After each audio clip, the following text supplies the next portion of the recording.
ahead. You couldn't ask for a better scenario. It just seems like we've seen this a number of times. Brian-Voss going up against Pete Weber.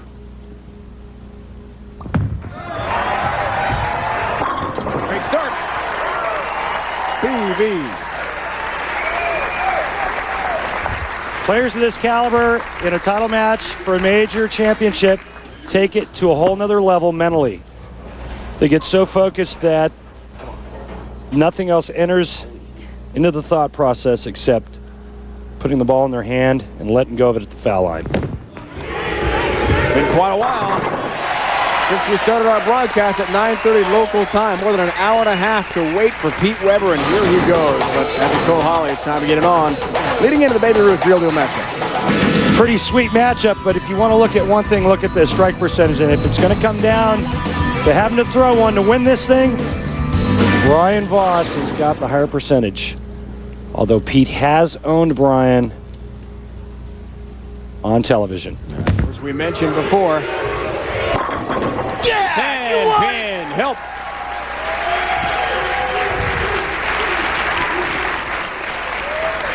Pete slaps his hand so hard he loses one of his rings. You think Pete's fired up? Nice break here. 6 goes to the sidewall, cuts the 10 out. Weber gets on top of Voss early with a big double.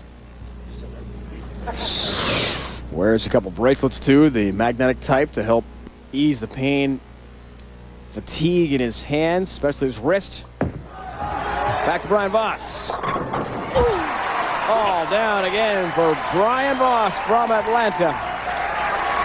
Take your shirt off, let's go out in the backyard and let's get the gloves on and let's just see who the last guy standing is, because that's what you're going to have right now is a slugfest between Voss and Weber. Light zone carries it all even after 2.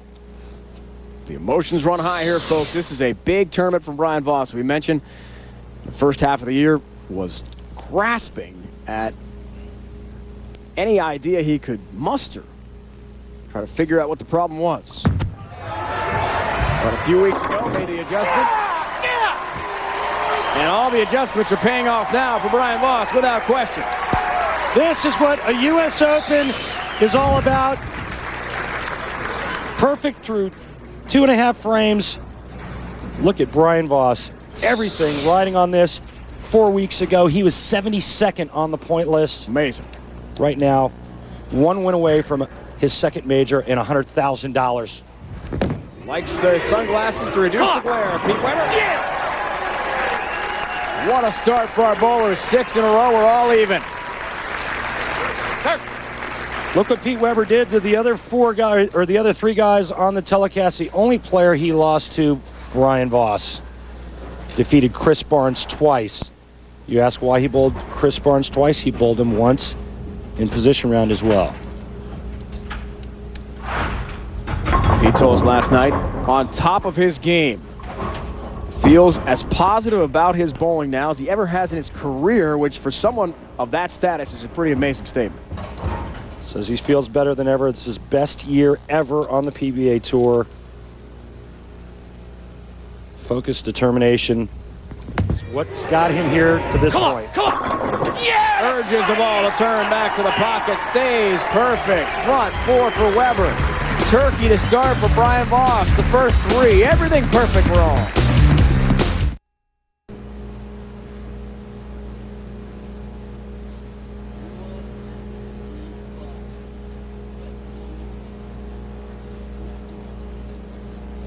Huge crowd.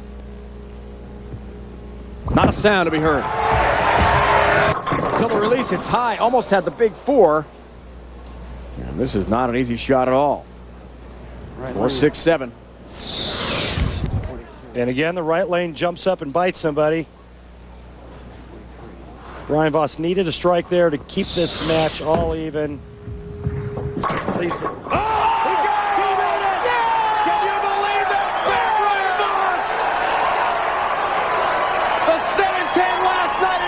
One. Let's talk about 4, 6, 7. They all go down.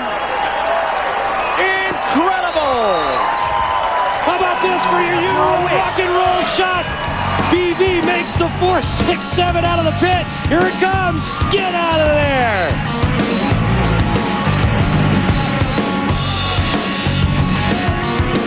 certainly worthy of the Inter Tire Rock and Roll. Brian-Voss, who last night sent the crowd a fountain bowl, had the 7-10 against Walter A. Williams Jr. That was unbelievable to watch.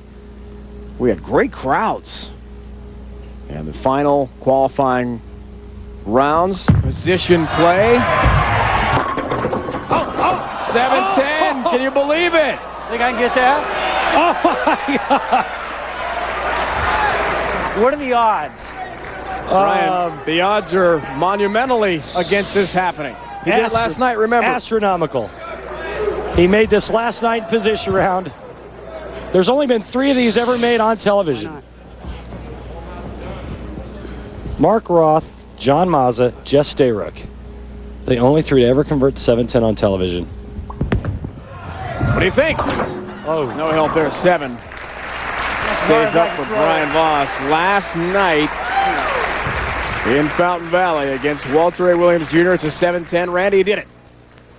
got to get that ball to enter that pin at a 45-degree angle. Hope it pops out. It's exactly what Brian-Voss did. He told me last night. He says, you know, Rand, as soon as I let go of it, I thought I had a really good chance of making it. Sure enough. That he did. Now it's an opening. Remember, Pete's still perfect here. Looks for the front 5. Got to hurry. Tie. Look out. A split for him, too. Unbelievable. 6, 7, 10. That wasn't very good. Watch the bottom of the swing here. We know that Pete likes to keep that hand nice and open at the bottom. Look at the fingers, how they're curled underneath. He grabbed it right at the bottom of the swing. That made the ball go high. Maybe an issue here as we look to try to convert that difficult shot. Kicking it across the lane, and the deck almost got to 7. A lot of thumb pain for Pete Weber. As he told us last night, his hand, after all the 50-plus games of bowling, hasn't been the big problem. It's the thumb that has really hurt him. Yeah, his thumb's really big and ugly with a lot of calluses on it. It says a lot of thumb pain. Hard to hold on to it. Pete maybe going with an extra piece of tape. A little more rosin. Got to be secure in the thumb. 7-pin lead. Trying to recover from his open frame. That's high as well. 3-6 remains standing for PDW. A strike versus hands.